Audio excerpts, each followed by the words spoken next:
We are speaking on behalf of hundreds of NIH staff who are standing up together to say, we dissent. Because what is happening at NIH is so egregious. The harms that we're seeing happen to our research participants and to public health and to the institution of science are just things that we could not live with.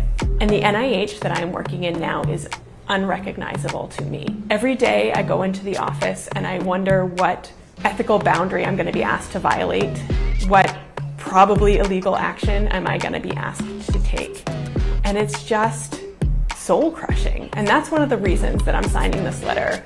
One of my co-signers said this, but I'm going to quote them because I thought it was so powerful. You get another job, but you cannot get another soul.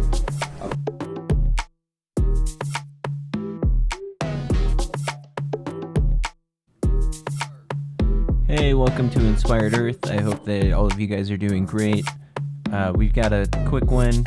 I think I'm going to start trying to do 30-minute videos and maybe even some shorter form stuff on other social media, like still linked to Inspired Earth, like 30 seconds to 60 seconds, and just see how that goes.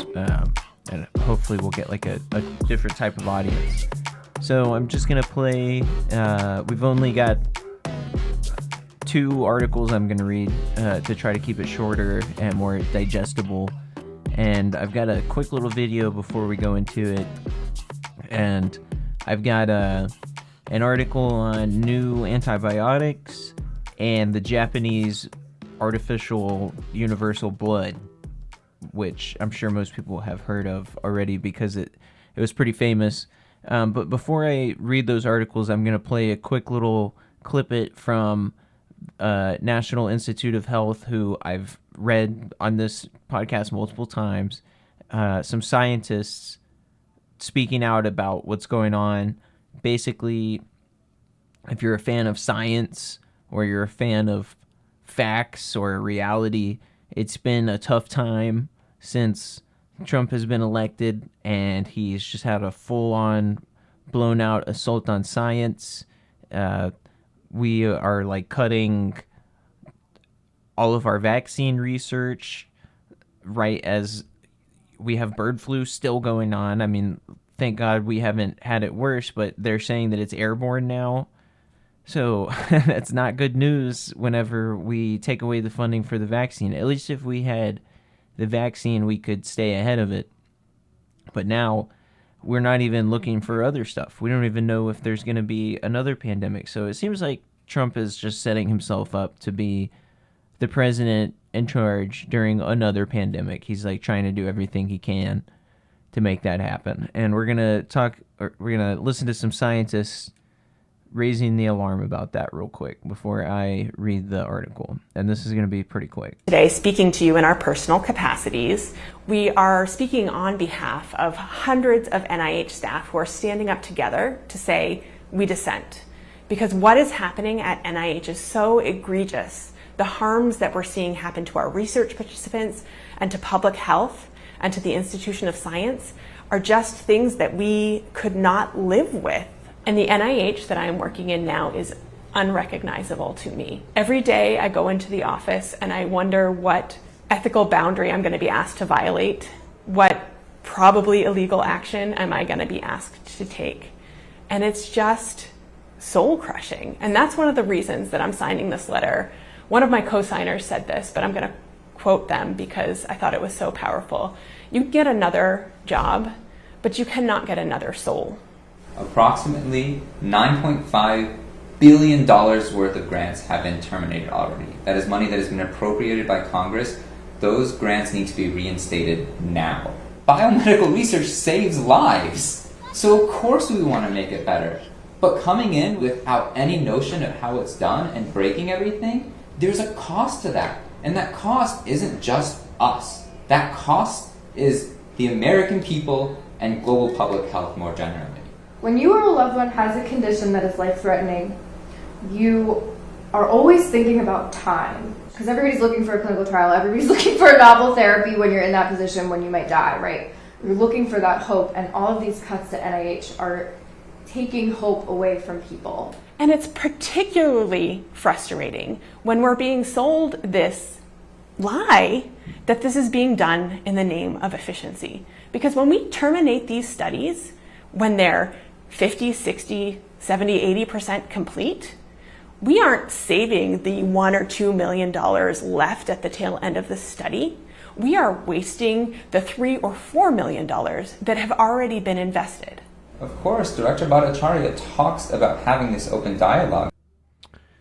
So, yeah, that was really good. I mean, you don't have more than one soul. I mean, you can't put it better than that. And there was an opinion article that came out about Elon Musk saying his legacy will be death and disease and starvation. And that's so true. I mean, like, the amount of money they've taken away from preventing HIV globally or any of these other pandemics or diseases, it makes me speechless. I mean, I can't believe that people will, I don't know, like I said, we're just going to have to like go through it and hopefully learn from this. And people are going to have to learn a really, really hard lesson. And it's unfortunate because a lot of the people that will pay the price are the ones that are already aware and trying to pay attention.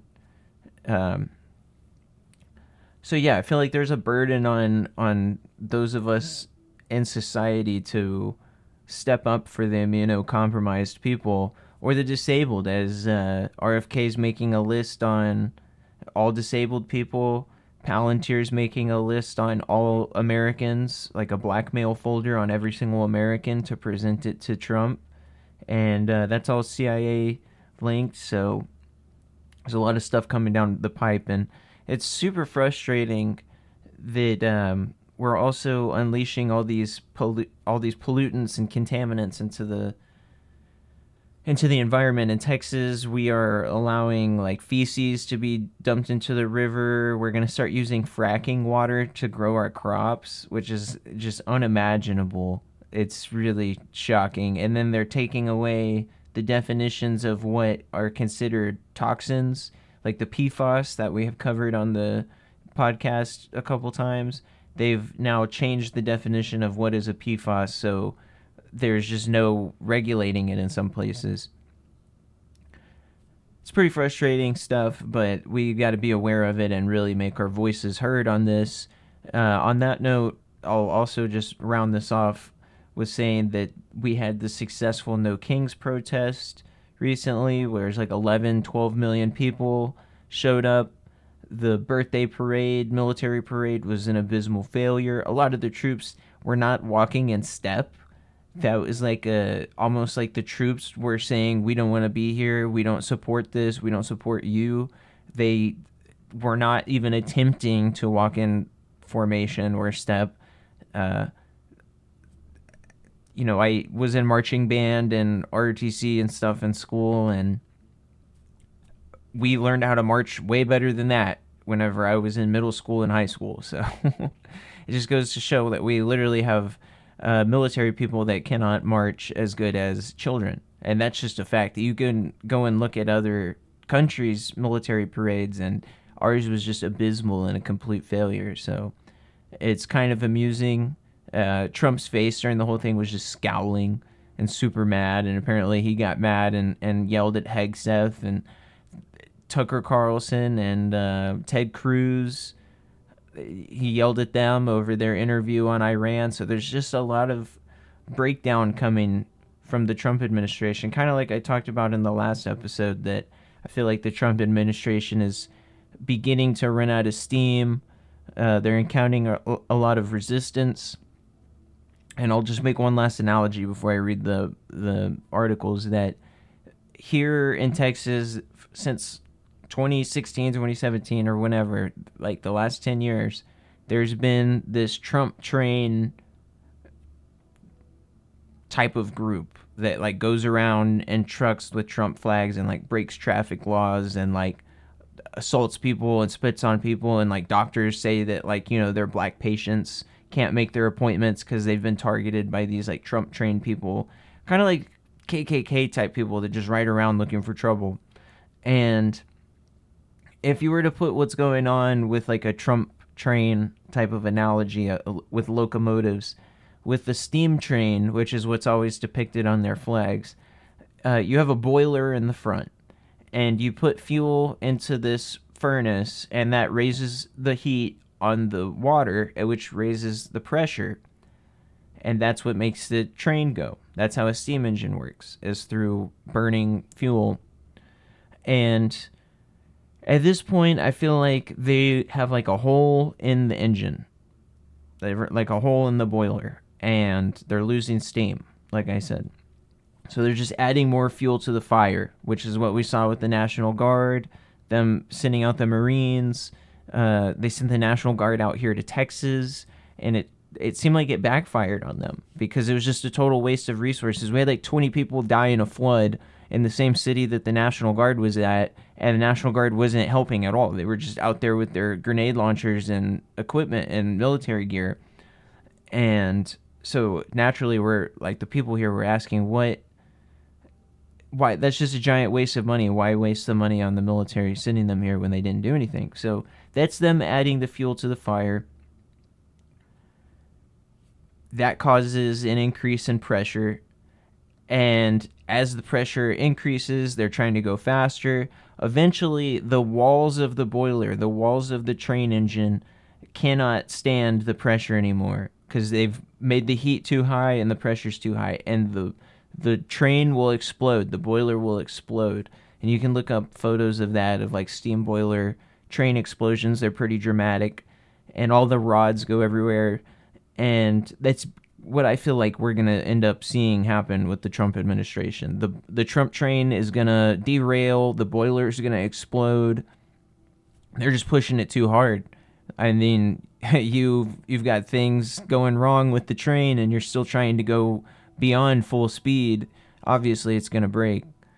So how that happens or when, we'll see. But it seems like there's a lot of resistance brewing, which is fantastic. I mean, we need resistance. That's what we just saw with these scientists coming out. They're saying this is going to like hurt many millions of people.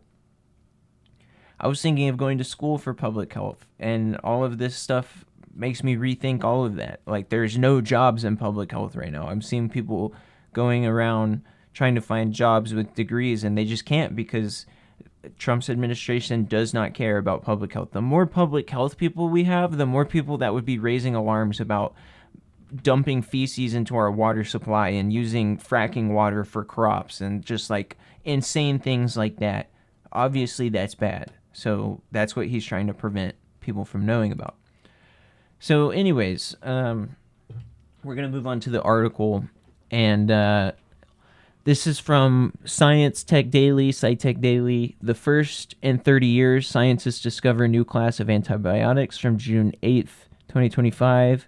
McMaster University, and it says our old drugs are becoming less and less effective as bacteria become more and more resistant to them, explains Gary Wright, a professor of McMaster's Department of Biochemistry and Biomedical Science. About 4.5 million people die every year due to antibiotic-resistant infections, and it's only getting worse. 4.5 million people. That's a lot of people. Wright and his team found that the new molecule, a lasopeptide, holds great promise as an early drug lead because it attacks bacteria in a way that's different from other antibiotics. Laricocidin, I'm probably not pronouncing that right, that's just my best, binds directly to a bacterium's protein synthesis machinery in a completely new way, inhibiting its ability to grow and survive. This is a new molecule with a new mode of action. Wright says, it's a big leap forward for us. From soil to breakthrough, Laricocidin is produced by a type of bacteria called Panibacillus, which the researchers retrieved from a soil sample collected from a Hamilton backyard. The research team allowed the soil bacteria to grow in a lab for approximately 1 year, a method that helped reveal even the slow-growing species that could have otherwise been missed. One of these bacteria, Panibacillus, was producing a new substance that had strong activity against other bacteria, including those typically resistant to antibiotics. When we figured out how this new molecule kills other bacteria, it was a breakthrough moment, said Manoj Jungra, a postdoctoral fellow in Wright's lab. In addition to its unique mode of action and its activity against otherwise drug-resistant bacteria, the researchers are optimistic about lariocydin because it ticks a lot of the right boxes. It's not toxic to human cells, it's not susceptible to existing mechanisms of antibiotic resistance, and it also works well in animal model of infection. Wright and his team are now laser focused on finding ways to modify the molecule and produce it in large quantities, enough to allow for clinical development. Wright says because this new molecule is produced by bacteria, and bacteria aren't interested in making new drugs for us, much time and resources are needed before lariocydin is ready for market. The initial discovery, the big aha moment, was astounding for us. But now the real hard work begins. We're now working on ripping this molecule apart and putting it back together again to make a better drug candidate. Interesting. And I'm sure with AI, like we already talked about this, of them using AI to do this, and it's just going to get faster and faster and faster of making new drugs and antibiotic resistant or antibiotic that can defeat antibiotic resistance. We're going to move on to this was covered by multiple articles. I just went with this one because it was a little bit more concise. I went with Times of India on this one from June 13th. It just says TOI trending desk. I don't see an author, but if there's one at the bottom, I'll read it. But Japanese scientists have developed a universal artificial blood substitute that can revolutionize global healthcare and address critical blood shortage challenges. Artificial blood is an invention which serves as a substitute for real blood. With the World Health Organization highlighting a global blood shortage, this innovation could play a very crucial role in saving lives during trauma, surgeries, emergencies, and other medical procedures, if proven successful. If the clinical trials prove successful, Japan could become the first country to deploy artificial blood for real-world medical care by 2030. Japan creates virus-free artificial blood that can be stored for years. Professor Hiromi Sakai at Nara Medical University has pioneered this approach, creating stable, virus-free artificial red blood cells that can eliminate the need for blood type matching. According to the Japan Times, artificial red blood cells are produced by extracting hemoglobin, which carries oxygen from donated blood and wrapping it with an artificial lipid membrane, according to the team. The artificial cells have a purplish color, unlike the common red color of blood, as they are made in a way that do not oxidize it until they are used. I just want to say super quickly about extracting hemoglobin. I know I've talked about this before, but there's alleged evidence or theories that some of the cattle mutilation, chupacabra type of mutilations, or even some of the human mutilations from South America allegedly were extracting hemoglobin. Some people believe that, like Whitley Strieber, Linda Moulton Howe has talked about that. I'm sure there's others. So yeah, kind of going back to the whole missing 411, this is kind of an interesting little addendum that allegedly that's why the blood is being drained from these animals, is perhaps there's another species out there that could extract this hemoglobin or use it for very similar purposes. I imagine they're using it for very similar stuff if that's actually the case, but it would explain why these animals are completely mysteriously drained of blood, as well as some of the other organs. So I would say that's like a biomedical hint there, but the artificial blood technology centers on hemoglobin vesicles, small artificial blood cells that extract hemoglobin, the oxygen-carrying molecule, from expired donor blood and encase it in protective shells. Artificial offers several benefits over traditional blood donations. It eliminates the need for compatible testing, making it very useful in emergency situations, and can be stored at room temperature for up to 2 years, far exceeding the short shelf life of donated blood. Revolutionizing global healthcare. This technology could improve healthcare by eliminating compatibility issues and blood shortages, especially in remote areas where blood storage and matching are challenging. Unlike donated blood, these artificial cells have no blood type, eliminating... I feel like it's just repeating itself. That represents a significant humanitarian breakthrough, promising to ensure blood availability anywhere, anytime, and transforming global healthcare systems. The trial will initially focus on testing safety before moving to broader performance and efficacy targets. It will administer 100 to 400 milliliters of artificial blood on volunteers. The research represents rapid progress of Japan's artificial blood development program. Their program began with small-scale studies demonstrating that tiny artificial cells could safely deliver oxygen as normal blood cells do. That's interesting because I feel like we could also get a treatment for drowning victims or people who have asphyxiated. Possibly, if it could be delivered in the right amount of time, you could like reverse a suffocation or a drowning, perhaps. But I'm sure that's really far down the line. But that would be a goal that I would look into if I was them. But so let's look at the time. 20 minutes, not bad. That'll give time for some music and stuff. All right. I'll try to keep them shorter, and that way there can be more of them, because I just don't have the time to make super long episodes right now.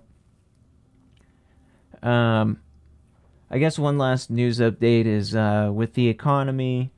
It's tough out there. I just received my first pay cut in my entire life.